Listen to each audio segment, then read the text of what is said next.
It is him. Yes, it's Dark. That was the joke. Because his name is Dark, so we referenced that in the announcement.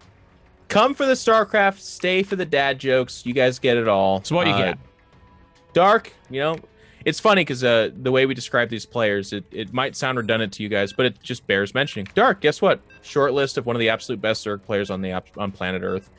He was at BlizzCon. He had a quote-unquote disappointing BlizzCon because he too only made it to the round of 16 where he just netted, what was it? They gave those guys like was it $4,000? Pretty decent amount of money. 14. I can't remember. He made a lot of money. They do really well. If you make it to BlizzCon, you're gonna get paid.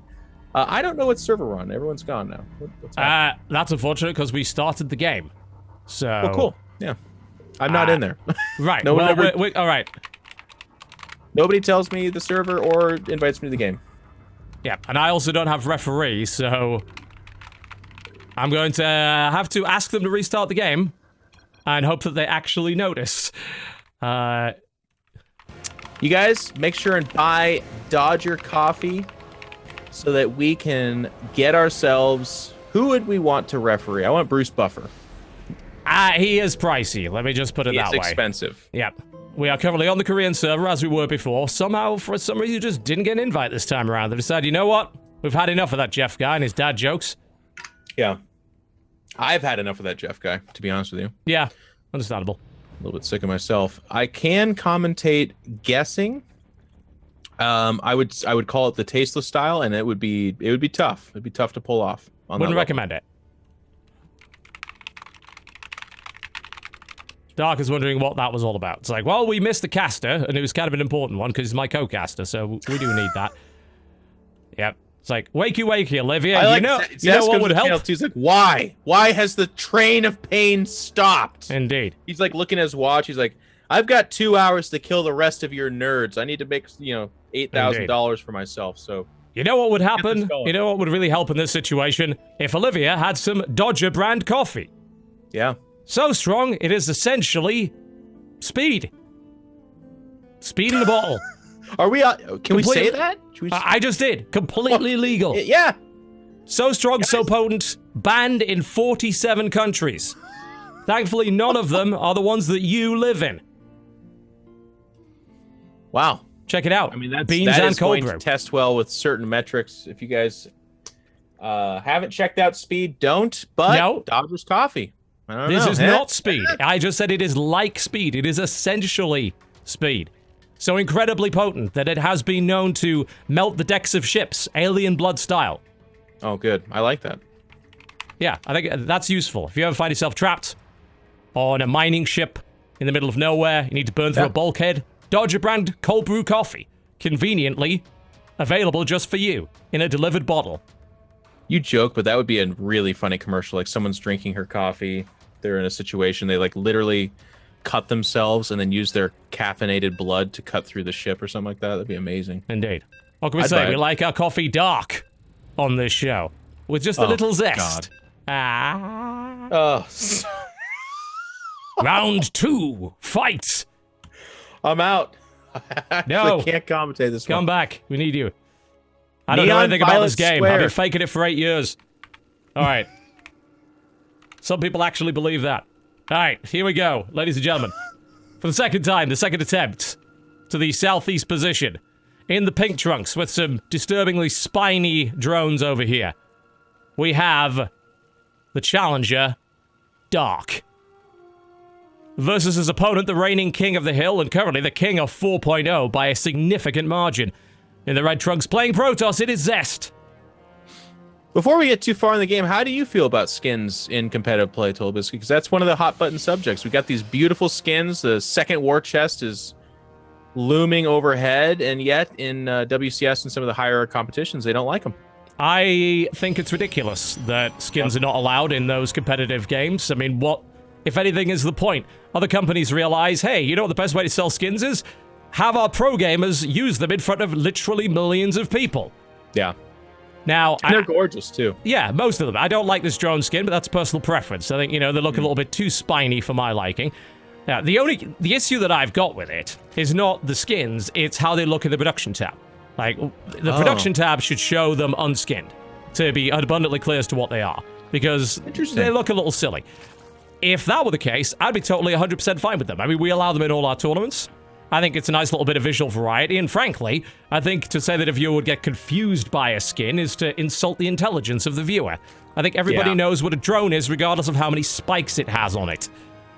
Yep, I think there's definitely moments where, like, something gets a little bit confusing, but I 100% agree with the idea of, like, if anything, you fault on the other side. It's like, I like to believe that StarCraft fans and players and people are probably some of the smarter people out there. You think Whereas so? when you hear people talk about skins, they're like, no, they'll be confused. They won't understand. It's like, well, they won't know what this is. There's like Call of Duty and CSGO, or like in some situations they're a little bit like chest beating and like, and like the skins are out there and they're like, never a confused. Is that an AK-47? Is that what the... Obviously, it's a little bit different. I don't think people are really confused by that, honestly. You know, there's been some complaints by some pros that some skins are maybe too hard to see. I mean, that's a Blizzard problem, right? If a skin is too hard to see, they should fix that, obviously. But that's the tiny minority of skins. I like the visual variety. The more the merrier, as far as I'm concerned. Those Mad Max-style ones in particular. Yeah, they look great. Sell more, and do better, and I think that's better for everybody. Yeah, of course it is. You know, so I got no problem with it, and I'm certainly never going to ban them in a tournament unless there is a skin which actually causes real problems, in which case, well, just ban that one. Don't ban all of them. That's throwing the baby out with the bathwater. Now, what are these? I have no idea. They look slightly different. They're actually Zerglings, as literally anybody with functioning eyeballs could tell you. We have a relatively fast Oracle, that 3-minute Oracle here from Zest. That is scouted by Dark, though. So we've got 3 bases out. We do have a lack of queens, but there are 2 more on the way. I was gonna say, and it's the timing of the Oracle that poses the problem. It's that thing where, like, Dark scouts it. He will have the queens up. He's even making some spore crawlers, but how fast it comes out at a debilitating time for the Zerg. He's squeezing these units out instead of producing mass drones. So it's having its effect felt. Or, as you can see, there's just a few lings making their way over here. It just squeezes out stuff from the Zerg. So it's that timing thing that makes it a little bit tough. Now, it is as early as is possible in the meta. It's obviously very powerful for Protoss right now, but will it remain this powerful? I don't know. It happens so often in StarCraft where we're like, this is too strong, and then after 2 weeks, we don't even talk about it anymore because people adjust. Yeah, it can happen. You know, there are things that look way too powerful initially and end up being sorted out, and then there are things that end up just being too powerful.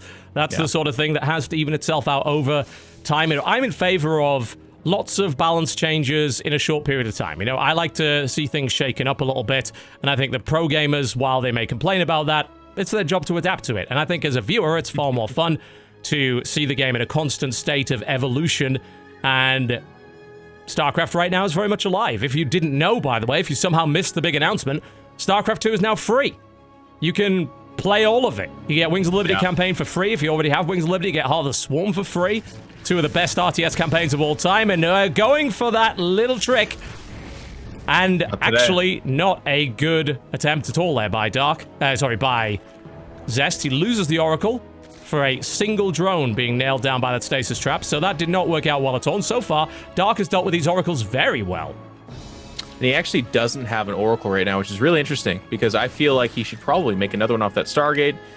Pretty expensive unit to have to remake after that mistake, so maybe he doesn't opt for that. But the Oracle represents such a huge and powerful ability. Like, you go back to that Solar game, it wasn't, I mean, the Oracles did damage, of course, but it was also that they just kept a constant tab on the evolution of the army of the Zerg the entire time. That's maybe what's so important about them. And here's an interesting option. Look at that early Psystorm coming out right here from Zest. Oh, wow. That is we don't see a lot of that, and it's going to be quick, too. I mean, the Chrono Boost is going to help that come out very, very fast. And as it turns out, Dark is going Hydralisk. Storms would be absolutely devastating against that. Oh. Jeff, what do you think about this? Because usually you wouldn't see Storm this early. No, this is really weird. He's actually going for a Storm drop, which is very Brood War-esque. Very interesting. It's cool. We just had our first creep tumor, by the way. I do want to point that out. Yes. Well, there's one. No, okay, one was poked off. No, literally the 2 that just went down are the first ones. Oh my. So Storm's finished. Here it and is. This drop shows up. Oh, and Templars shoot, by the way, now. Yes, that might be something that you want to bear in mind. And big storms coming down. I don't think that Dark at all expected that, and I can hardly blame him. Get out of there! There we go. It's like, Larry, you know better.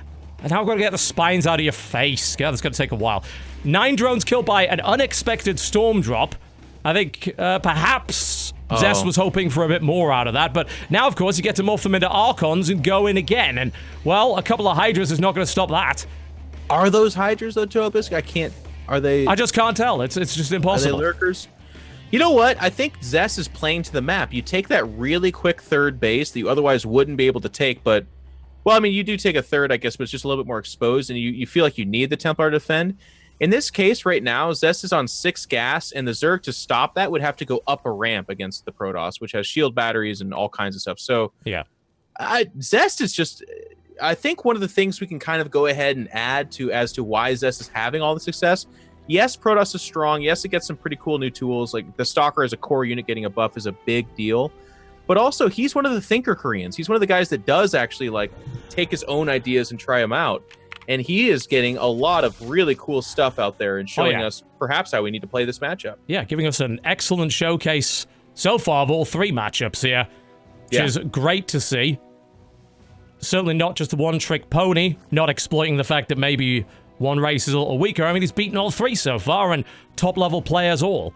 So this is looking great for him. More shield batteries on the way, but interesting. Dark going for the Lurker Den, and going straight up to Hive as well. We're going to see a much longer game, I think, coming out of both of our players here, and I'm looking forward to seeing where that goes. I want to see what happens in that late-game scenario. Agreed. I think just that little bit of Storm drop damage gave him pause, but then also seeing Storm at that time, because you called this out too, he went Hydra, so Storm is absolutely effective against that, and that's going to, you know, it's not like a Zerg, if they see Storm, they immediately bail out of their tech, but if they see it that fast, and they know how defensive the Protoss is anyways, it's going to cause problems. But Zest's going to push this back. The War Prism's actually at 12 o'clock, so I do not think of this as a real push. It's got a lot of Templar here, so obviously there's some teeth, but if you can't reinforce, you typically don't want to commit, but that War Prism could cancel out this base. It's going to need to, because like you said, this game does look to go towards late game. Dark is starting to kind of turtle up and not be interested in ending it anytime soon. Yeah, the Storm drop is nice, but Dark's on 85 drones right now. You know, the one drop doesn't do it. You know, the Oracle damage was negated very quickly. A lot of that could even have quite a bit to do with the map. I mean, if you look at the way that each of the airspaces works behind the mineral line, a Spore Crawler covers that really well, more so than most maps. So I feel like the Oracle is a less effective unit here, and Dark knew that. So it negated that early game advantage that Zest has been able to put into play. We've got Digging Claws being added on here. That is a new upgrade, I believe. Ooh. Who's that even go for? That it's the Lurker. For the Lurkers. Okay. I assume that is Burrow Time. We've got Double Stargate being added on here, so we're going to be seeing a Golden Armada potentially. Some nasty spiky Banelings run right into some even nastier Storms, and they're driven back here quite nicely. An attempted run by shutdown very well here by Dark's Lurkers. So we have a very defensive game here, and a Mothership is being built immediately. This usually indicates Carrier. Could be Tempest. The Mothership is very different as well. It has a mass recall ability that goes to the Nexus now. Well, it always went to the Nexus, but I guess it can...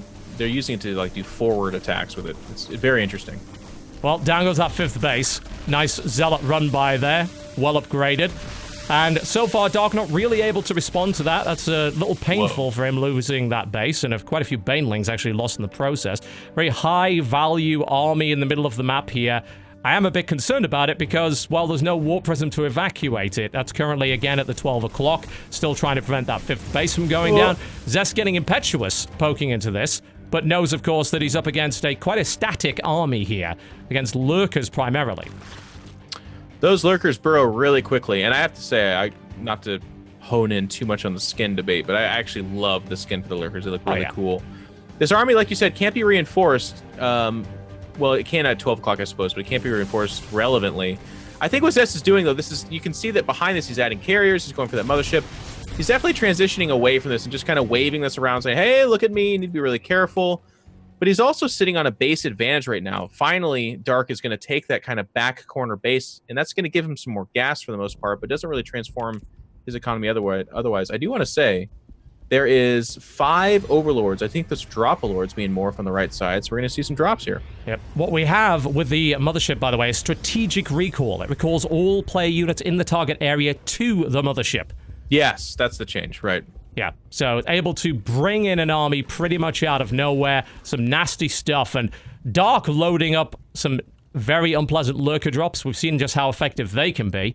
And finally, he's going to try and get aggressive. Hopefully he doesn't get intercepted in the process. Zest is actively looking for some sort of push across the map, because Dark has been very quiet the last few minutes, having lost the 4th and 5th base, in fact, and not having attempted to retake it. Dark needs to try and avoid getting scouted here. He has. He sees it. Oh, yeah. He actually does not. The Overseer was able to move in and prevent that from happening. And now with Dark zoning this area out, I don't believe that Zest is aware of this drop fleet right now. No, I think you're right. I think very it actually did find that it weaved through the map. There's such huge vision for Zest. Zest looks at this army, sees not much. It's got to look. It's not really setting off any red flags just yet, but there are cannons inside the main. There's a couple of units. He's now warping in a huge group of units. That isn't going to last very long, you know, and the lurkers already burrowed in, and now it decides to go for the evacuation. That was a big recall for the mothership. Bring everything back there, knowing that that would have been potentially devastating. But Dark uses that to gain space, and now he's able to push forward rapidly with these incredibly fast-moving units. He did deny the shield upgrade. Now he's pushing actively on the 4th base. That is a lot of lurkers. I would not want to be anywhere near that. Nope, and he's going to push back the Tempest here as well. The shield batteries are making this kind of painful, actually. Yep. Lasting a while here. I was actually taken back by how quick that recall was, by the way. Those units, it's pretty much instant. Yeah, they get there and then they get there fast. 10 workers killed. That base pretty much forfeit at this point, although he doesn't really want to lose the lurkers if he can avoid them. Thankfully, with the upgrade, they get out quickly and they get out of dodge. Good use of the damage there by Dark. I like it. And a 1-2 punch using his Hydralisks to push forward. Potentially vulnerable Cybercore here could shut down that upgrade, and that's exactly what he looks to do. Yeah, he's buying time. That's what's mostly being accomplished here. It's obviously getting some real damage. That's nice. Finally got that 5th base. But he wasn't ready for this air switch, and he's getting there. He's got something like 20 Corruptors coming out. Oh, what a huge storm there. All the Hydras wiped off the face of the planet, and maybe he didn't need those Hydras right now, but that's expensive one way or the other. And Zest's Golden Armada now in full effect. Yeah, full effect indeed. He even has Tempest in there as well and carries. But look at this. He's kind of going... Now watch the recall. That's going to be the saving grace, because his army out by itself is about to get clamped down on. This is not much. The Corruptors are more than enough to muscle through. The Storm a little bit out of position. And, well, okay, Dark disengages. He had a bit of a concave there. I think he just didn't believe it was like too good to be true, so he backs away. The ground army of Zest is scattered and back at home. It's a weird move here by him. He's defending, which I get, because there is harass coming out his way, but... Bear in mind, with this mothership, you have unparalleled flexibility. You have strategic recall and the mass recall that still used to exist. So he can recall back to his base, but he can also recall units to his mothership. So this army can be anywhere, and it really does a great job of bypassing one of the main weaknesses of the Protoss late game, which is immobility. He's got a lot of flexibility now as a result of this unit. He's using it to full effect. In the meantime, we see the Corruptors taking a little bit of a pee on the 3rd base, able to obliterate that quite effectively, and trading in kind for the 5th here as Dark kills it with the Golden Armada. And now even Voiders being added to the mix as Corruptors do become kind of a scary threat here, but Zest is reacting accordingly. He's got a base of Immortals at the bottom of this too. This is just impressive.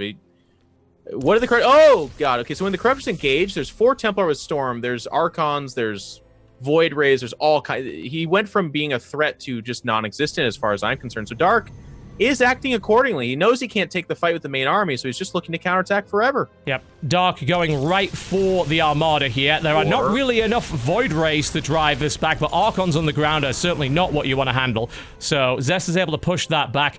Dark with a large Hydra Bane army to the top, looking to posture, trying to find a way to do some damage. But it has to be, like, Like you already said, the mothership can recall. Yeah, it can, and it probably will have to. But so far, Zest is actually saying, you know what, I'm going to march forward. He is looking... I mean, he can take a base out and then immediately just walk back to his main. Stuff is going to be lost here. You know, it looks like he's willing to lose that natural, but is this army too slow here from Zest? It took him a while to engage. The natural's already gutted by the time the Golden Armada actually hit the active bases of Dark. There are units now in the main base as well. This is messy on both sides. Who is going to come out on top? It is. Nobody's going to be really mining. Dark Templar do come out. Did he clear up the... oh my god, he picked off the Overseers. So the Dark Templar are going to be able to push this back. And very nice. Wow, Dark knows it. So he's going to go ahead and he's just doing nothing. He's losing the base behind this. His army's bleeding out. The Dark Templar were the good call here in Zest. No fear, man. He never recalled. He never questioned himself. Yeah, you thought he'd blink. He didn't. He really didn't. He had the ability to do that. But he said, you know what? I have the answer. I just need to buy some time.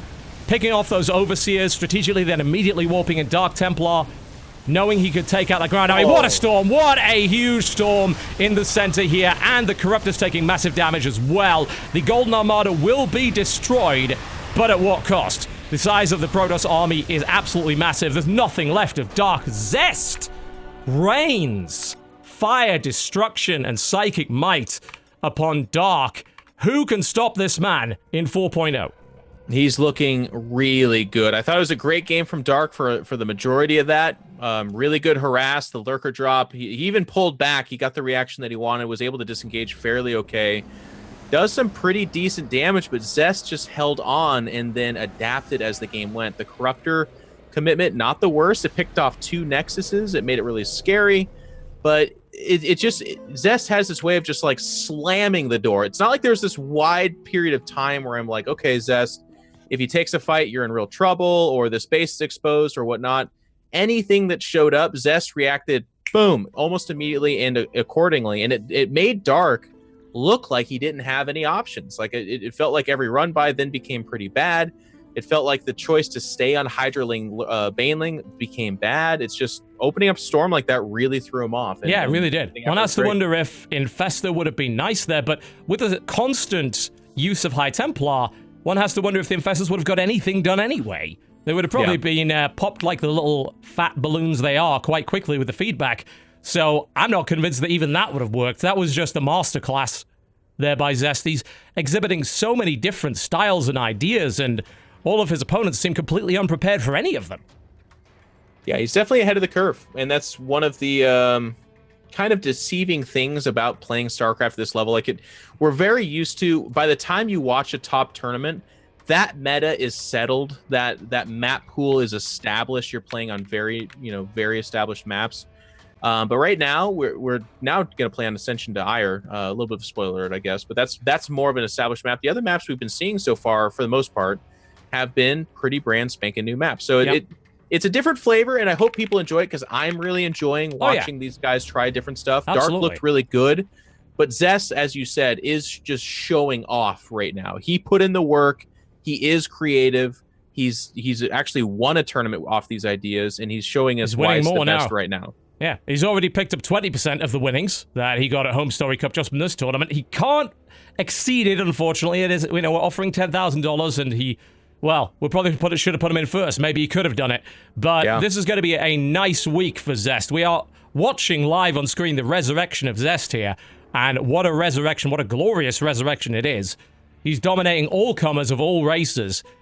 And really, I think the only option we have is to throw someone a little bit unorthodox at him. Someone who can perhaps outthink him, maybe surprise him. It is a best of one. Anything can happen.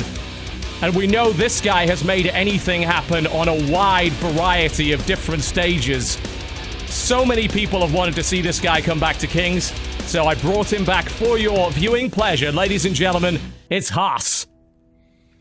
Haas is the clown, the jokester that makes it work. The big question for me, though, is did he put in the time? And that's the kind of fun anomaly that is Haas. He's part of that kind of Chinese scene for the most part, so...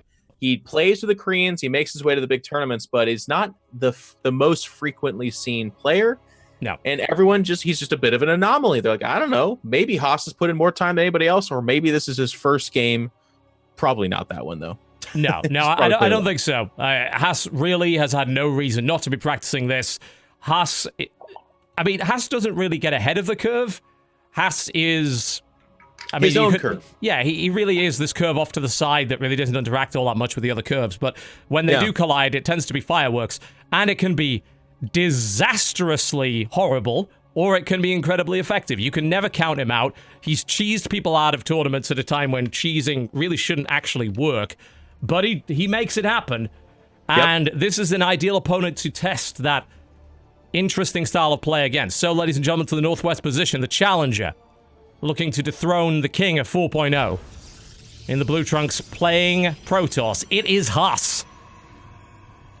Versus his opponent in the southeast position, 4 maps up, having quite the payday today, and putting himself back on the map in a major way.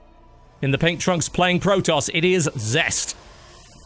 And it's a funny situation. On paper, Zest is the overwhelming favorite. The more accomplished player, the mechanically more sound player, and just the better player. But whenever anyone plays Haas, and I've seen a million times in the past, be it a Snood, a Jaedong, or now Zest, they always kind of have this like funny smirk where they're like, yeah, because they know what's happening. They know they're the better player, but they also know the game is about to get weird for most part.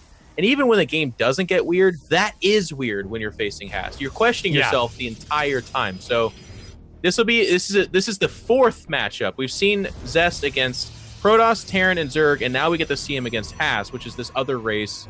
He just happens to play Protoss. Yes, yeah. Haas doesn't really count as a race, necessarily speaking. He's one and rather unique. You know, he's one of a kind, maybe the last of his kind when it comes to those cheesy players. Most of them, well, they just vanished. You know, the game became less fruitful for them as it went on, as design decisions were clearly made to make cheesing less potent, but Haas says, you know what, I've got some ways, I have some means, and I have a pylon in a rather odd position.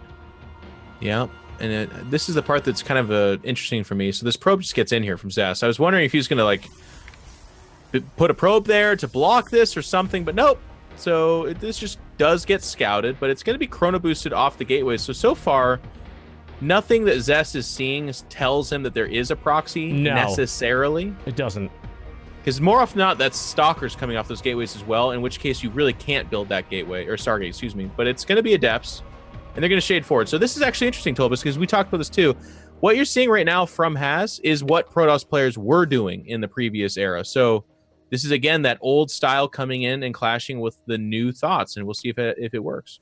Well, Stalkers on the way. That's pretty much a great answer to what Haas is doing. You know, something in the air. Those units on the ground, Stalkers will handle it quite nicely. And Zest, he doesn't know, but he's suspicious, no doubt. He was about to find out, but I think he pulled back the Stalker. He was going to go scout up there, but maybe he saw the Adepts or just second-guessed I think that may very well have been it.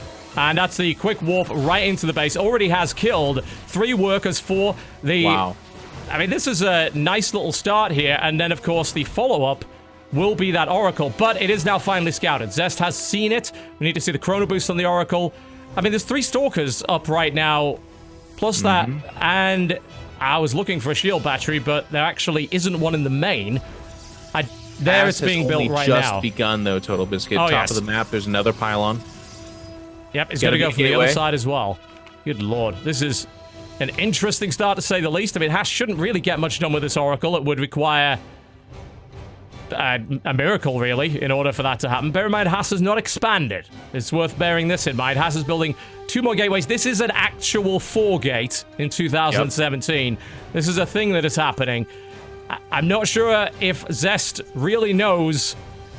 And as it turns out, Twilight Council, you know, it's 2 gates versus 4 gates and a Stargate. You know, I don't care how good you are. That's double the number of gates.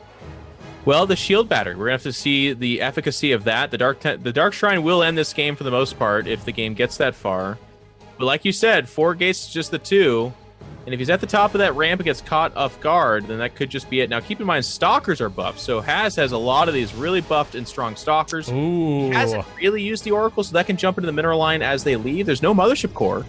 So you'd actually have to have Stalkers in there to defend against this. Haas has got to hit it now. The Dark Shrine is on the way up, and Haas, of course, has no way to spot those hidden units. But he has a timing here. He could do some serious damage. He outnumbers Zest significantly. That shield battery will be a pain, no doubt about that. Focuses down the sentry, brings the Oracle in for full firepower. Everything he's got is what Haas is committing right now. And he has to, because he's on borrowed time. He only has 20 seconds before that Dark Shrine is up. Good use of the sentry here, trying to bring the pylon down, shutting the warp gates down. There is no production here. That's one way to prevent Dark Templar from coming in. There's no active gateways.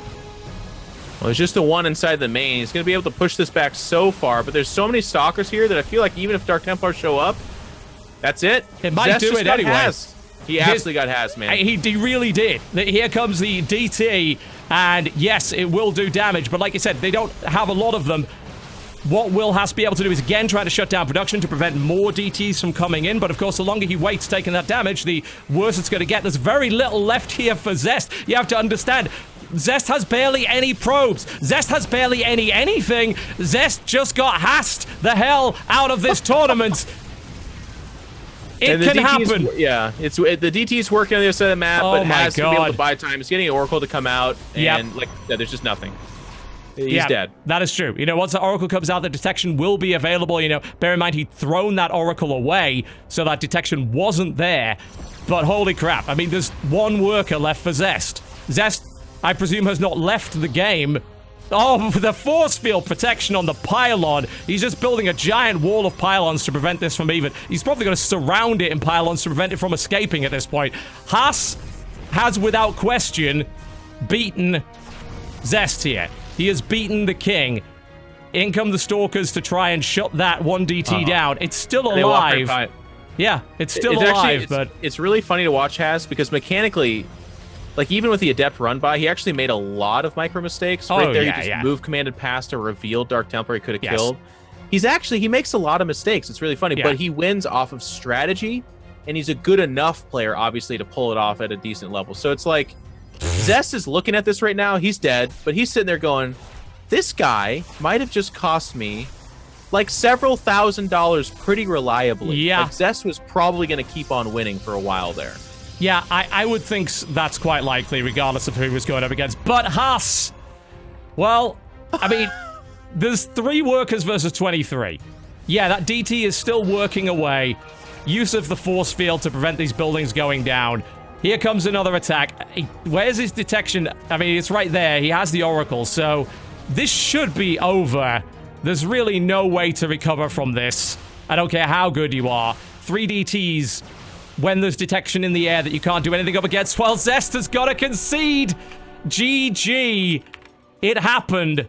We brought him back, and he eliminated possibly the most promising player in this tournament. That's Haas, ladies and gentlemen.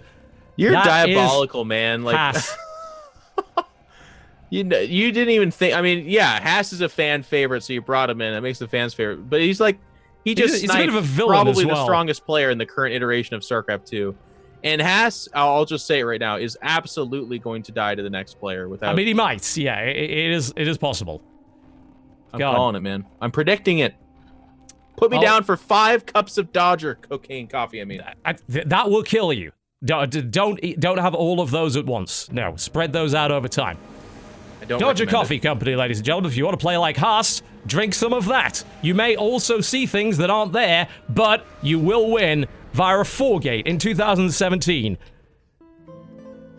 We joke, but the 4-gate is strong. Stalkers are ridiculous right now. So absolutely. That's going to happen. It's going to happen a lot. Yep. We asked whether or not Haas had spent time adapting to the new patch. I think we got our answer quite clearly there. 4-gate is alive again.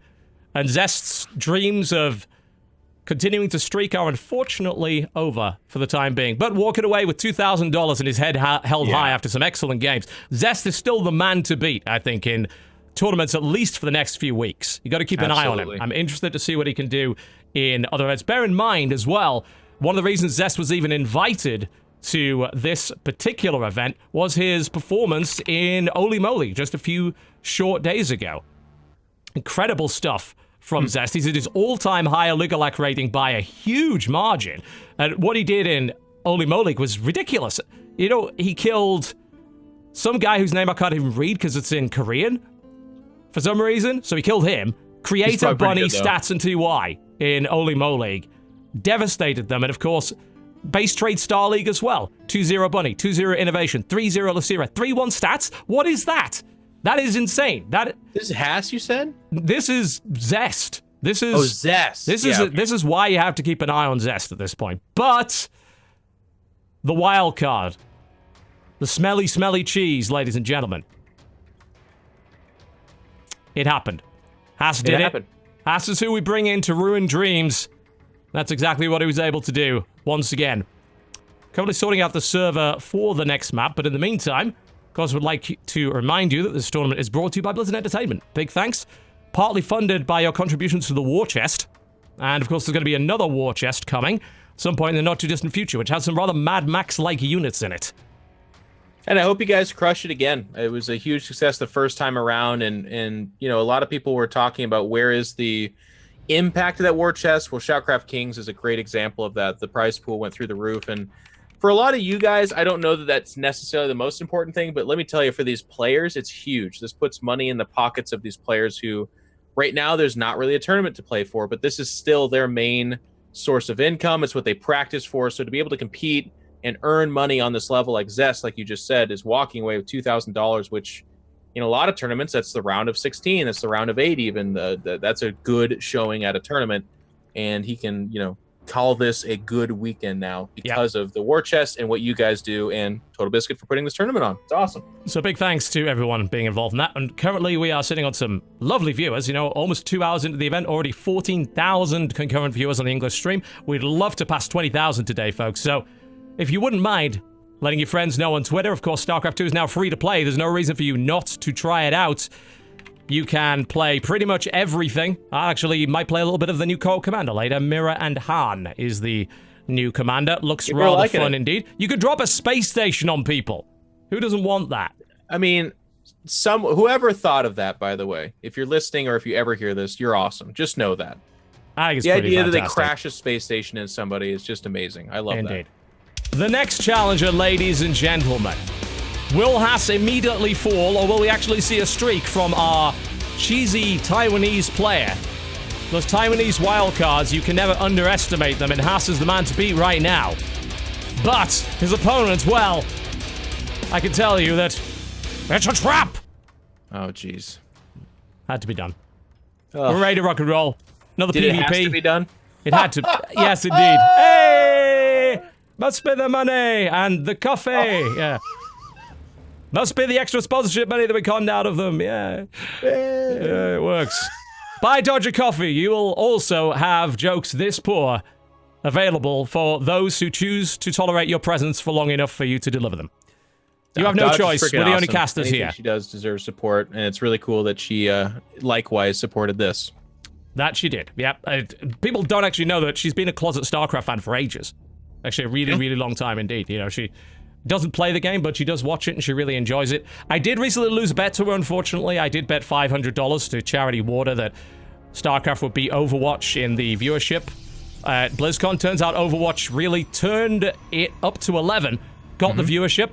Well, congratulations to them, and Charity Water walks away with $500 for that, and hey, we'll see if they can keep that going. But you know what? For the last 8 years, I've had a favorite esport. I've had one esport that I care about, and it's StarCraft 2, and I think that that is not going to change anytime soon, especially with excellent games from these excellent players and a really fun tournament in the form of ShoutCraft Kings. Yeah, we came away from that BlizzCon 2 informed that we're in for another year of fantastic StarCraft 2. They plan on supporting, I believe you announced this, you can go ahead and fire me if I'm wrong, but the ShoutCraft Kings is going to go on next year as well. Yes, it will, absolutely. Into 2018. Okay, we also have 3 one-off events planned. If you thought this is a silly format, you have seen nothing yet. Let me just put it that way. The Mad Scientist Lab will be open, and hopefully I'll have some solid announcements for you as to when, sooner rather than later. But right now, this is ShoutCraft Kings, and this is the reigning king of the hill to the southeast position. In the red trunks, playing Protoss from OSCE, the cheese master himself, it's Haas. versus his opponent to the northwest position on Odyssey LE, and the Blue Trunks also playing Protoss. It is Trap. Trap's someone that is a predominantly Korean scene player. We don't see him at too many international events. Of course, the number of tournaments that Koreans can kind of go to these days is a little bit limited, but he also doesn't have tremendous WCS success, so we haven't been able to see him at well, BlizzCon, I guess, is the one that would kind of travel you. But I'm going to just break away from that. Trap's a great player, but look, middle of the map. This will probably be a Stargate, but it could be anything at this point. I say probably Stargate, but I would not be shocked to see 2 more gateways, a robo, whatever. And it's once again scouted from Trap. Trap pulls in here. It is going to be Stargate this time. Well, same as last time, I guess. Yep. This might be... This is so amazing, because like with Haas, you're like, I don't know what you're going to do, but would you guess that he does the same thing twice? Because in this format, again, we've talked a lot about this in ShoutCraft Kings, but the other player's watching. They're not, he's scouting out for it now. And yet it's the same thing. Yeah, in possibly a different place. Haas actually put this, you see this bomb pylon? It went down a lot earlier. Like, that's a very clear indicator of what's going on. Unless, of course, it is a fake. And Haas knows that Trap knows. So he puts that pylon down there and maybe fakes that proxy gateway. That's a possibility. But, I mean, this is not going to get any damage done this time. This got shut down pretty damn effectively. Trap was ready for it. The wall off was effective. He gets out with one of those intact. What are we going to see here? This is a bit interesting because that Twilight Council is not what we expected. It does not get scouted. He put it in a weird spot, like you said. The Stalkers are down at the natural. They're kind of waiting for the 4-gate possibility. Maybe? The Oracle is going to show up to a naked mineral line. There's just well, no, okay, I say naked, but now it's going to be Trap just moves in there. Yeah. I mean, he could bite away at it. He could have a little nibble, maybe get a probe or two. But I'd value the scouting information as Haas right now. I want to know exactly what I'm up against. I'm very intrigued by that Twilight. And it is indeed Proxy Dark Shrine, ladies and gentlemen. Perhaps exploiting this current meta where cannons are not all that important. Cannons are sort of being neglected in favor of shield batteries. That said, Trap does already have his robo out. He can get an observer. He has an observer. Yeah, he does. It's... Oh my god, it's a third proxy. I mean, just stop. What? This is... Why? Just build something on one pylon. Why? The gateway. He sees the observer. He knows that his second tech has been picked off. Now, of course, a Dark Templar is still relevant. It can just show up and of course, there's also the possibility of Archon. Now, Archon drop could be a thing, although we need to see a robo coming out pretty shortly for that to work. And bear in mind, the expansion has gone down for Haas. He's not committed to this one-base play. He has forced Trap into an incredibly defensive position. Trap is paranoid right now, which I can hardly blame him for. But he does get a scout out, and this is kind of a difference between this game and Zest. This Hallucination Phoenix is going to show up, see the natural timing, and then peruse the main. It doesn't see any techs, but that's going to alert him. He has to scout further into the base. Yeah. But if he doesn't, I mean, seeing nothing is seeing something. See, it is seeing something, yes. A single DT is being warped in here. One has to wonder if this is just to try and maybe force an overreaction from Trap, and again, keep Trap in his base, right? Keep Trap on the other side of the map so that Haas can do what he wants. There's the quick Oracle run by, which will be fine. Now a single Stalker will not kill those anytime soon, so this is going to do some pretty significant damage. Haas under defending there, but look at that. Double Oracle right into the mineral line. Haas with a stabbing counterattack. Oh. And his army moves away. Where's that Dark Templar? Where is that DT? It's dead? Got picked off, I guess? It got picked off. So that didn't get anything done, but it did draw the army away, allowing the Oracles to come in and do some economic damage. Haas's response is yet more shield batteries. And, again, a very effective attack into the natural as well. 7 killed. Needs to get out with that other Oracle. He did lose 1. Doesn't want to get caught out with the other if you can avoid it. Does get out. So far, so good. Out. He's like, I've taken damage. I got to do something. But there's 2 shield batteries like you talked about. Even a third, 4th. Yeah, that's a lot of shields. I mean... Immortals will crack that, though. I mean, Haas does not have a big army here. I don't think those shield batteries are going to be enough. They're good, but I don't think they're that good in control. I don't believe that. I don't think so. You don't believe it? No, I don't. I don't believe that, even with Blink. But I guess we're about to find out whether or not that is true or not. Boys being pulled. And the sentry being targeted down here, but a lot of economic damage being dealt. Haas can afford to absorb some of that, since he had a little bit of a worker lead. In the meantime, the Oracles are looking to harass again. Trap isn't keen on it. He's obviously intimidated by the number of shield batteries, and of course with a defensive warp in, yeah, that could turn around real quick, and yet more economic damage done. Able to lose those probes because he knows he can equalize it. Haas's Oracle harass here has been great. It's been very effective up to this point. Trap needs to shut it down, and he knows that. He's found it finally. Dark Shrine for Trap. Ha. Interesting. And there is no detection except for the observers. That kind of secretly and quietly went down over there. We've got the Oracles. It's not being scouted. Yeah, where is that Dark Shrine? I actually can't see it. This might just be over. Haas might get Haas. The observer's confirming. It's going into the main. It's like, nope, I don't see anything here. He knows he has Oracles, so it's not like there is no detection. But yeah. 2 DTs Oracles are about to hit this main place. base, and there's nothing there. The Oracle's at the top of the map with very little energy. Well, I mean, shield batteries will give him a little bit of... Nope! Nope. Haas immediately realizes, and that's game. Yeah, it's like, oh, I don't know if I'd have tapped out that quickly, but Haas was already taking significant losses as we actually saw that. We could rewind the game just a little bit to see that, because we didn't actually get to see the 15 workers that he lost just before he tapped out here. So I will attempt to rewind this game just a little bit for you. Is that... I mean, like you said, he pulled the boys, so he already lost some there. So rewind it back to 724 all the way here. Across the map. Yeah, so, because there was significant damage being done there. So there's, this was untouched. There we go.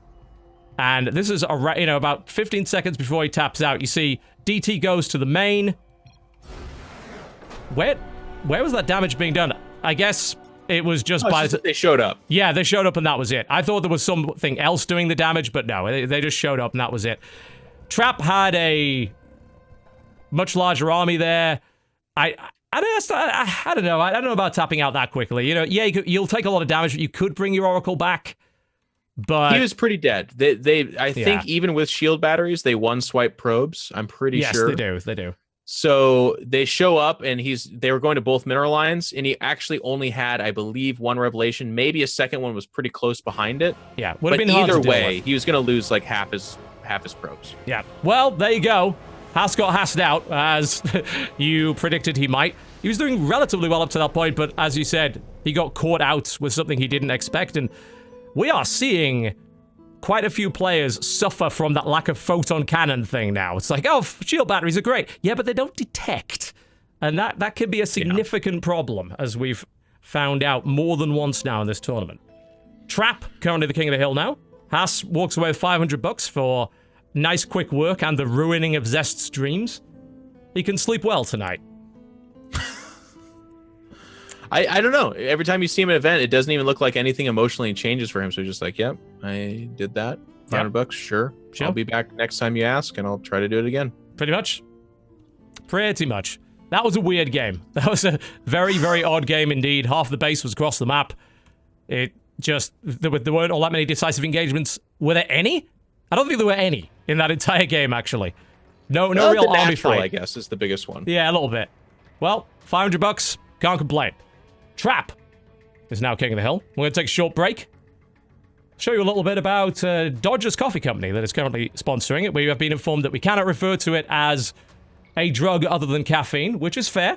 But there is a lot of caffeine in it, ladies and gentlemen. Trust me on that. If you are a fan of caffeine, then Dodger Coffee Company, the link down the bottom of the screen right now, shoutcraft.dodgercoffeeco.com. This is real. She did actually release a brand of coffee. It is available and you can buy it right now. If you head over to that link, you can find out about the beans and the cold brew and the special offers available right here. They sponsored this tournament today along with Blizzard. I would say this is an ad. It's an ad by the loosest sense of the word, let me put it that way. We're going to have a quick break. We're going to sort out our next opponent. We have lots more to come here in ShoutCraft Kings. Don't go anywhere. We will be back in just a few short minutes. Ladies and gentlemen, welcome back to ShoutCraft Kings. Upsets and messy, messy games right here. We had a dominant Zest proving that he is the man to watch in 4.0 right now. And then, of course, he was hussed right out of the tournament by a 4-gate of all things. Yeah. I mean, and that's the lethality of Haas. In a best of one, I don't know if many players scarier than him. No, I don't think so. And I think that reputation preceded him. Well, Trap was able to deal with it. He dealt with it quite nicely, frankly, and an immediate tap out from Haas following the realization that DT's run the base and detection was across the other side of the map, which is not really where you want it to be.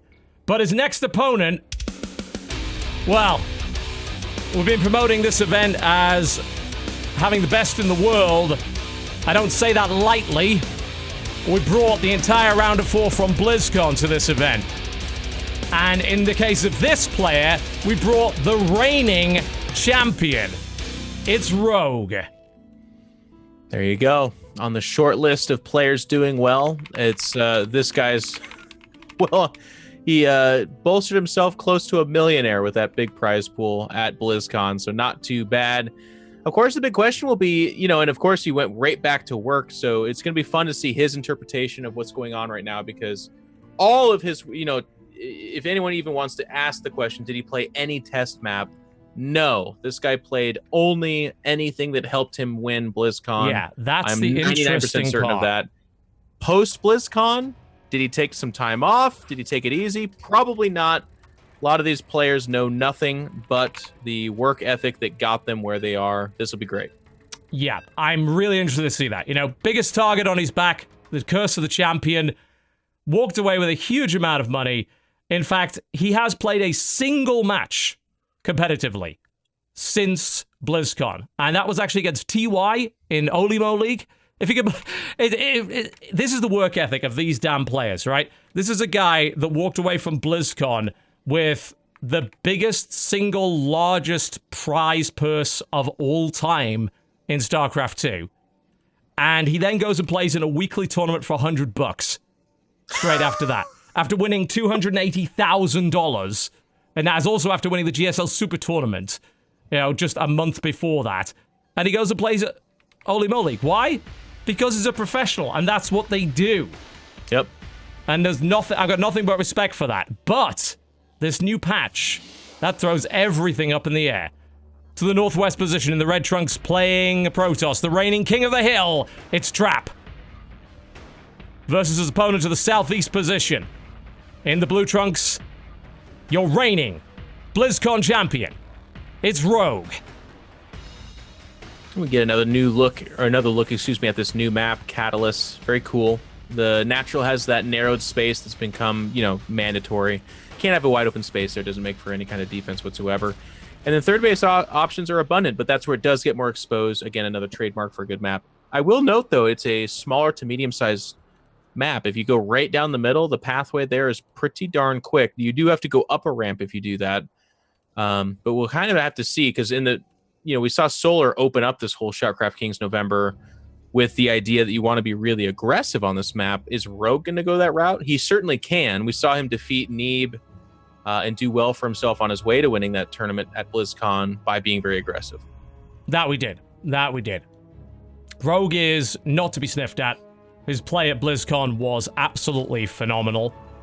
And even if you completely change the game around, even if you create a patch that messes with every build known to man, you still have a guy who has the smarts, the mechanics, the speed, and the ability to be cool under pressure. So yeah, you can't suddenly reset talent. That's not something that can happen. I'm looking forward to seeing what Rogue is capable of, and if he can be one of those players that can transition from being a champion into further success. There are not that many players who've been able to do that. And holy hell, that is a fast Stargate. That is the fastest Stargate. 2 minutes 25. Yeah, he's really leveraging what Chrono Boost can do for that. Going to try to apply that pressure to Rogue immediately as well. Of the games these players have been playing, though, by the way, the fast Stargate is what, 8 out of 10 or something crazy like that of the games. That's what they're facing. So we'll have to see the different interpretations. This is not catching them off guard. They've put in some time. They've been playing, and this is what everyone's opting for. It's just very powerful, by the way. I'm not trying to diminish that. When it shows up, you'll have 3 or 4 queens, but you're forced to make spore crawlers. You're forced to pull drones away. You're gonna lose drones anyways. And this is interesting. I'm gonna cut myself off. He's doing something different. It's a Phoenix, which, you know, a little bit old school. But I wonder if this is a little bit of a meta play. The expectation from Rogue has got to be of an Oracle, and you can clearly see it already is. He's preparing for an Oracle. It isn't one. It's going to be a follow-up from one, but I have to wonder if upon seeing this Phoenix, which he does, and the Phoenix drives the Overlord away, what do you think now as Rogue? Do you think, oh, okay, this isn't what I thought it was. Maybe I can lessen up a little bit. Now, currently there are only 2 queens. No, there's no third in production yet. There's the 3rd queen being added on. Does he make the mistake of thinking, actually, no, this wasn't an Oracle build. I don't have to go crazy in preparing for it, and then takes more damage from it than he would have otherwise? Well, Ling got in, and as long as he was paying attention, which I'm sure he was, he definitely saw an Oracle coming off that Stargate, so he should be pretty prepared for it. But what's kind of mixed up and weird about this is there's a couple of Adepts out there and a Phoenix, so I don't know. If Trap really wanted to commit to it, he could maybe isolate and pick off a queen or two, but it looks like Rogue's being pretty smart. He's got a grip of his own Lings, and the smattering of forces that shows up, well, I mean, maybe he's going to test the waters here, but it shouldn't do too much, I don't think. You wouldn't think so. Well, see what he can come up with. I mean, this Phoenix has already done great. It's killed 2 Overlords, it's completely denied the map vision of the Zerg player, and thrown him off a little bit, although not too much. As he said, that Ling did get in. The immediate response was 2 spores, and this is not a brilliant map for air defense. There's quite a lot of space at the back, so the spores are not going to cover everything, but so far it's been enough. And Trap with the really early Templar archives, plus a Warp Prism, usually indicating Archon play as opposed to Storm, but what we saw from Zest may indicate otherwise. And no 3rd yet for our Protoss player. No. He's just not going to kind of escort this probe out there and start to kind of look for that. But I'm actually liking Trap's opening. He gets a good sense of what's going on. He now just scouts out that Hydra Den, sees the timing for it, the +1 range attack. Oh, Ling's okay. Maybe get cancel here. I think they might. Oh, they will. Yeah, they will. Great surround, locked those 2 Adepts in, and wait, I don't think that was cancelled. Yeah, that didn't look like it was cancelled. That is a significant error if I was correct on that. Usually you see the big numbers popping off if there's cancellation. You get 75% of that money back. I didn't see that, and that could be really bad here for Trap. Shield battery with an Archon? Nah, mate. You ain't getting in there. But yeah, if he did not cancel that 3rd base, that is 400 minerals down the drain. At this stage in the game, that is a huge amount. Yep, and it's being felt. I almost immediately backtracked from what I was saying. I was like, I like Trap's build here. I'm actually not liking it. I don't know that it was just because he lost the Nexus, but he's just not doing much here. He went for a really fast Archon, but there is not a Warp Prism. Okay, there's a Warp Prism over here. Never mind. It's just a little bit disjointed. So he's like loading up a weird 2 Zealot Archon thing on the left side of the map. And there's already this huge number of Hydras coming out. So he actually can't do anything. He's going to have to back away with that. Yeah, I think so. He needs Storm quickly, but he doesn't have the money for it. Yeah, in a weird spot. Yeah, it's not great. It's not great. Yeah, there's definitely was not a cancel. I just checked the VOD, since obviously we're running a good amount behind there. That's just an error. That's a straight up mistake, and not the kind of thing you could afford to do in a pro level game. Rogue's taken a massive advantage as a result of that. You know, if there was a cancel, he would have got most of that money back, but losing 400 minerals for effectively nothing, yeah, not great. Not great at all. And Trap's forced now into a very defensive position. Like, the whole map is Rogue's playground at this stage. Zealot's giving pursuit to this Warp Prism. They might find it on the left side. He's actually... Hydra's found it. Yep, and that's 1 dead Warp Prism. So the only way that Trap could have reached out and touched anything is now eliminated. Lots of Archons here, you know, backed up by shield batteries. This should be hard to deal with, and Rogue's gonna have to back off. 1 Archon gets found in the middle of the map, so not bad there. No Banelings, so the ability for Rogue to just straight up kind of win at that point in time is gone. Yep. I will say, if you look at production, he does not have a saturated 3rd, and he is just pummeling out the units. So yeah, he is. I go from being like, wow, I really don't like Trap's position, to if he holds this off, he just kind of wins, by the way. There's no creep, there's no drone saturation, and he has no Baneling Nest, if I'm not... Baneling Nest is only just on the way. You know, the amount of time it would take to get speed, and these shield batteries are proving incredibly good, especially with Archons of all things. You know, that's the kind of thing that you want. Some good cancellations on some of them right here. And, you know, the best option seems to be to try to shut down the pylons behind them if you can. And Hydras will effectively do that. He's going for an engagement. Now, of course, with the shield batteries down, this is a better situation here. The Zealots are actually cut down quite easily, and the Archons can't get in range. This is a much better fight here for our Zerg player. The Archons will fall without a warp prison to evacuate them. That is a costly error, and it looks like Rogue's the BlizzCon champion for a reason. He said, you know what? Yes, I can break this. I know how to break it. I don't need Banelings to do it. I see your Zealot count. It's not that impressive. I have Hydras, and I'm able to do a huge amount of damage with them. He's going to get the Lings out over here to morph into Banelings, and he has a lot of money for it, so it's all up to these Banelings. Now, if Trap warps in a few more sentries, he'll be in a really good position. I don't think he's going to do it, and then it's going to come down to positioning with the Archons. Now, he does a kind of scouting Zealot that was a really good move to see that this is a committed attack, because keep in mind, it's really weird for him.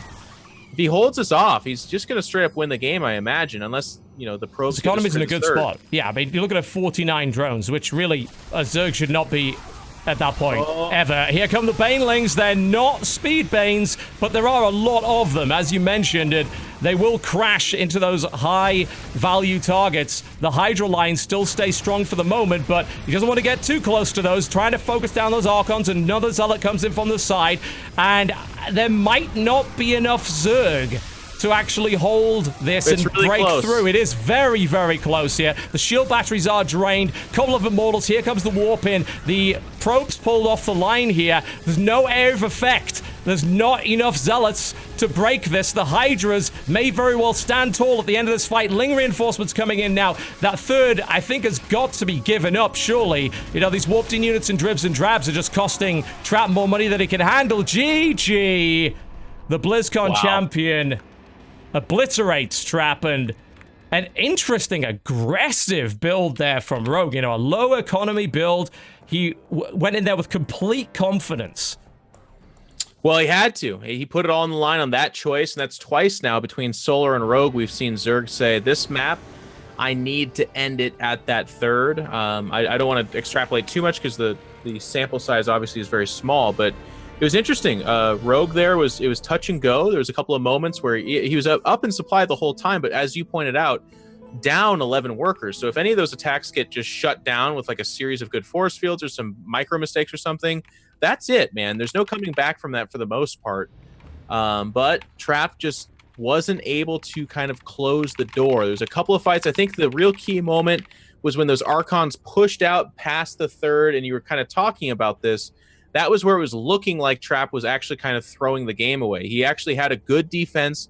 When those Archons get away from the shield batteries, their efficiency just falls off, especially against kiting and spread out Hydralists. So that was the one big mistake in my book. Yeah, I agree with that. And Rogue was obviously fully aware of the effectiveness of shield batteries. You know, he targeted them down pretty much immediately. Said, no, that if you have 4 active shield batteries up, I'm not breaking this. But if I kill them, especially if I stop you from getting them up in the first place, I can drain them down. You know, they're powerful, but they don't recharge that quickly. And once the energy's gone, they're really just sitting there for no reason. We've also seen Zerg attempt to focus down the pylons that are powering them. Often there's not a huge number of pylons. We don't, of course, see that pylon overcharge anymore.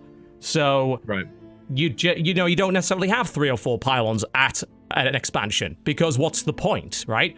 Well, that's also a potential weak point for that defensive grid of shield batteries that's being placed down there. So it's interesting, you know, obviously we've seen shield batteries throughout this entire tournament so far, because obviously Protoss is going to build them. We're seeing the sort of the strengths and weaknesses and how players are already learning to play around them. Yep. And more ideas will come to surface as well. That they will, I have no doubt, and it's great to see this. You know, this is an awesome event for, you know, we're really just discovering the game along with you guys here, which is very exciting to me. I love watching StarCraft evolve. Sometimes it goes in the wrong direction, sometimes it goes in very, very awesome directions, but what's important to me is that it's going places, and that it's constantly evolving and changing. And you guys can, of course, play for free, even ladder. You gotta win 10 first wins of the day, and either unranked or against AI, and it's to stop people, of course, generating Smurf accounts or accounts to hack with, but you can play everything. It's free. You can download it. StarCraft offers so much. It's free to play. It has a great UMS, and as I understand it, a fairly intelligent guy made this really cool mod to make the game even more accessible for people that want to kind of dip their toes in it. What is that all about? If people want to play a different style, you know, of course, we have the Axiom mod, which is designed to reduce the amount of APM required to play the game. It's designed to put everything in one place so you can focus on building buildings, building an awesome army, and clashing with the enemy. And you can play that right now by simply downloading the game for free, heading to the arcade, and looking for Axiom. And of course, we have updates coming over the next couple of weeks. We'll be bringing it up to date with the current patch and making some more changes, doing a little bit of balancing here and there. I had the wonderful opportunity to play Axiom against Snoot while I was at BlizzCon, actually. And he adapted pretty fast, honestly. We found that pro gamers, they could definitely struggle with it because it's a new set of hotkeys, it's a new interface. But Snoot, he adapts fast, and he's still a damn good pro gamer. So I got a few hits in. Yeah, I don't even trust him. There's too much going on up in that little blonde head. Indeed, yeah. He's a terrifying man indeed. But you could play Axiom if you wish. You could play the ladder. There's so many different options. Like, StarCraft is, at this point, about 6 games in one. Especially with Arcade, you can now play any of the commanders up to level 5. And, of course, there are the free commanders available as well. And there'll be more on the way. Now, Blizzard loves co-op mode. We saw the stats. Co-op mode is actually the single most popular mode right now by a small margin, even more popular than ladder. And I don't blame them because it's really, really fun. If you thought playing with another person with a set of custom units and crazy powers against different scenarios with an almost infinite combination of mutators that can make the game as hard or as easy as you want sounds like a good idea, well, download the game and play co-op mode because that's exactly what that is. All right. Our next opponent, ladies and gentlemen, he put on one of the most thrilling, the most exciting Terran versus Zerg that I have ever seen at BlizzCon 2017. I had the absolute pleasure of casting that alongside Pig. I was so excited I literally blew my voice out because it was such a good series.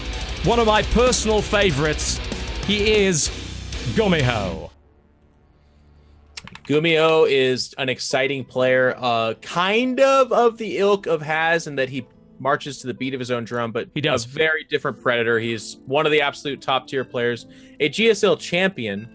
It just so happens that he likes to kind of do things his own way. So it's really, really fun and an absolute treat to watch him play. As we saw at the GSL, he has his own particular brand of mech, and he refined it to insane levels. Tiny tweaks that don't really seem important on paper, but really help that style reach its pinnacle. I think Gumiho is the best mech player on the planet right now. I don't think that's a particularly controversial statement to make. There's like 4 of them, so yeah. Yeah. And I will be intrigued to see what he can do with this new patch. There have been some changes, especially to the Raven, that will really affect the way that this is played. Let's find out. The challenger to the southwest position in the red trunks playing Terran, Psystorm's Gumiho, versus his opponent to the northeast position in the blue trunks playing Zerg, our reigning king of the hill and our BlizzCon grand champion. It is Rogue. Real quick gas. Some other mech changes as well, like the I can't remember the name of the upgrade, but the transition between Hellion and Hellbat is much quicker as well. Yep. There's an upgrade, I believe, available for Cyclones. They already got a bit of a buff when it came to the first few shots that are fired an air target with the lock-on, which is nice because they weren't that great against air. Now they've got a bit more of a burst punch, and I believe there is a Tech Lab upgrade also available for them. So be interested to see if any of those get played around with. Yeah, or he just doesn't do mech, and we're just like, oh, okay. I mean, might not. Entirely possible. Yeah, we'll see. I don't know the map. It's kind of interesting to look at the map and think, does this lend itself towards mech? But Gumiho might just do it based off a matchup, and then if the map like screams one thing or another, then perhaps he does or does not do something.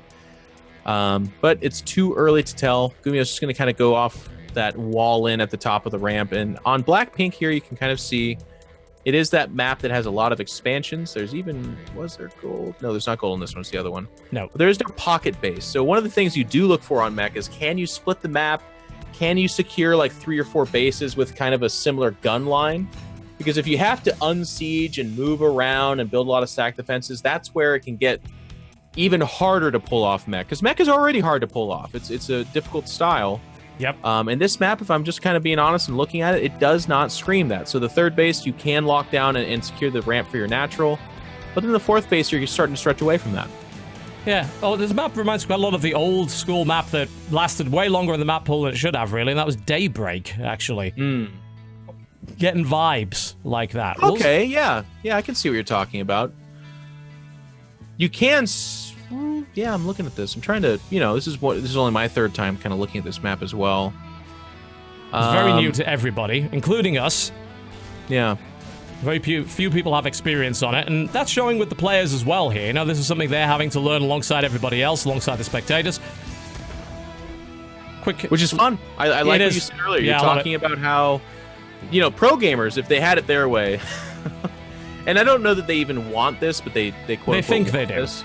They want no change. They want stability. They want no RNG. They want the same maps or similar maps, I guess. And if pro gamers had it their way, StarCraft, I think, would be a lot worse than it is. Probably, yeah. But what I like about it is when we kind of force on them to adapt, to change, and we have these kind of wonky maps, and it's not the best for them sometimes. Sometimes the maps do have imbalances, but it is fun to see these incredibly gifted, intelligent, and hard-working players show us what they think is their best chance to win.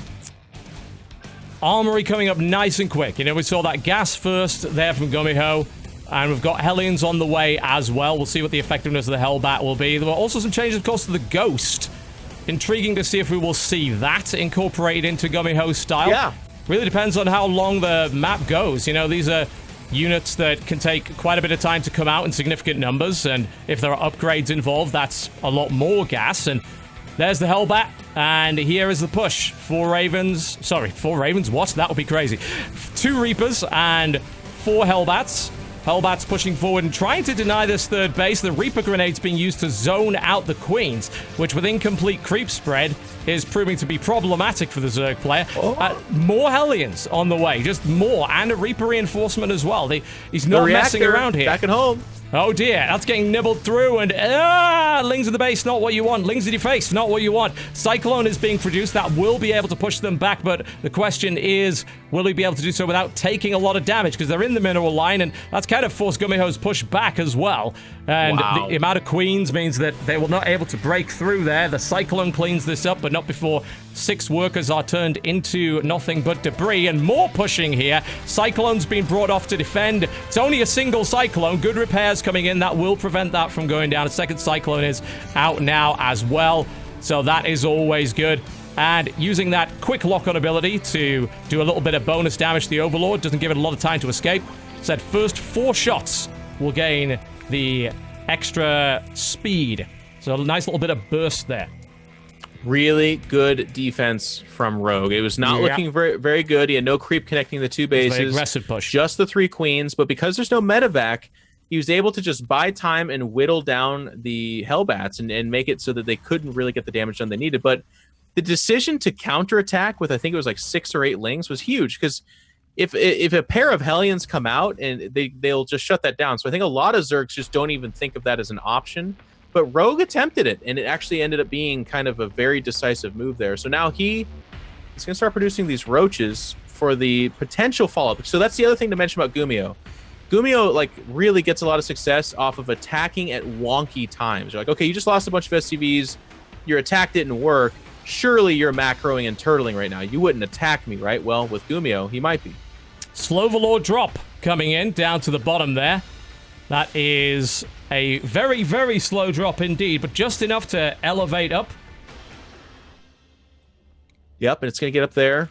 And it's not spotted just yet. It is now, of course, the radius of that third orbital. But definitely it's enough Cyclones to shut that down pretty quickly. Yeah, and that Overlord won't get out either if he decides to focus it down, which he does. There's that quick burst you can see. 2 Cyclones take an Overlord down to half health in under a second, which is nice. I think Overlord speed's going to be required if you see Cyclones wandering around the map like that. That's not something you're going to be able to just leave lying around, but look at the mass of forces heading in. And that is a huge army. This is not the time to go out. Back away. Get in position. This may have been the mistake that cost Gumiho the game. That was absolutely the wrong time to leave. He's not got a siege position. He's not able to hold this back. He finally gets the wall up. Is able to micro out of the way of those piles, but the boys have been pulled. There's too much Zerg here. Surely. There's no way in a million years. And, well, I think we're seeing exactly what's happening here. The economic damage alone is devastating. That Cyclone is accounting well for itself, but there's a quick transfuse. Another tank will fall. And surprisingly enough, Gummy holds it and does so relatively well, but there's more Lings flooding in. He's going to need units quickly. Siege tanks are probably not what he needs right now, but it is what he was building. That Cyclone finally falls down. GG. Rogue with an overwhelming aggressive push with just a full understanding and confidence to every commitment he makes. And that's exactly right. And that's what made Rogue our world champion for this year, is that his ability to be like, you know what? I love the late game. I'm confident there. Let's do it. But also his ability to be like, nope, your attack didn't do anything. I did a little bit of damage. There's blood in the water. I'm going for the kill. And it just feels like his understanding and timing of this seems to be just so on point, because very rarely, you know, like we said with that trap game, it was a little bit scary there for a second, but he remained committed to it and ended up winning pretty decisively, right? Like it wasn't the final hit or some huge mistake or something like that. It was like, no, the plan was in shape for a while there and he was able to execute. It just took a little while to get done. This one didn't take very long, but great idea. Yep. Worked very, very well. He just has a full understanding, it would seem, like more so than other players at the moment, of the value of his army versus the value of his opponents, when to attack, the exact timings and windows that will work. And he very rarely makes an error in that respect. It doesn't appear so. I mean, he just took... It's not even like Gumiho was just woefully behind or something like that. It's just that he saw that third orbital. He saw that he was going mech with only 2 factories, and he knew that he took a little bit of damage. So that all kind of calculated into him making the choice to say, nope, I'm going to flood this guy. Now, of course, the extra added bonus was, as you pointed out, TotalBiscuit, it was Gumiho that was going to like leave the map or leave his base to grow and try and feign some aggression, but it was never to be. Oh, God. Talk about wrong place, wrong time. Like, that could have been a very different fight if you had 2 siege tanks on the high ground already positioned, if you were ready to receive that attack. He did kind of the best he could in those circumstances to hold it, and the Zerg bled out on it, but the Zerg had more, and that was only one army. The economy had taken so much damage from Gumiho. Like, you know, talking about a mech player that never, you know, he took his third base but never really got to mine from it, and he didn't get enough tanks out. He wasn't in position. Mech play is all about positioning. He really didn't get the opportunity. I mean, he didn't even get the opportunity to really morph to Hellbats to even defend. He was on the run immediately. So he took the best fight he could in the worst circumstance he possibly could. And Rogue pounced at the opportune moment. As he is, you know, seems to do. So nicely done by Rogue. He's on a 2-map streak here. Wins pretty convincing, but both very aggressive, by the way. So it's kind of funny because if you do stereotype, quote unquote, Rogue from this championship year that he's had, it's been off the back of obviously mixed play, but he's mostly known for his late game, his very strong command of the full breadth of a game. And yet, I think some of his most flashy wins in this past BlizzCon and also now here today at ShoutCraft Kings November, it's been his decisive aggression. Yep. Decisive is the way that I would put it. Confidence is also something that I would associate with this player. But how much confidence does he really have? You know what happens when I get a nice big list of really, really good players, and I look at them and I say, what would I like to see? What would everybody else maybe like to see? But more importantly, what do I want to see? This is my tournament. It's my control. I can do whatever I want. And sometimes you could argue that it might be a little cruel, but in this case, this is an opportunity for both players, frankly. Got a little bit of ZVZ, which has become quite the interesting matchup, and of course, you remember a particularly important ZVZ. It is what determined the BlizzCon Championship, and it was against Sue.